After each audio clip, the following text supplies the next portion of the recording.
I controlli vanno benissimo, però mi pare che qua sembra che si veda l'individuo, in questo caso parliamo comunque di persone minori non accompagnate, come un individuo che non si può recuperare. E questo va contro i principi del nostro ordinamento, i nostri principi costituzionali che prevedono una funzione riabilitativa della pena. Quindi ci deve essere il controllo, ci deve essere lo strumento repressivo, perché chiaramente se c'è una pericolosità sociale bisogna garantire la sicurezza delle cittadine e dei cittadini e bisogna agire immediatamente, ma questo non serve a niente. Questo funziona per la questione dei minori non accompagnati come funziona per la questione dei femminicidi, no?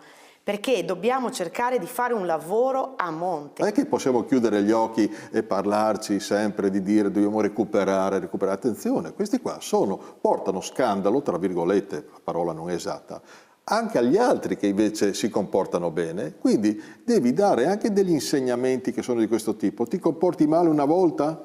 Vada. 2 volte? Ma qui è gente che si comporta male da parecchio tempo e più volte. Allora bisogna tutelare gli altri.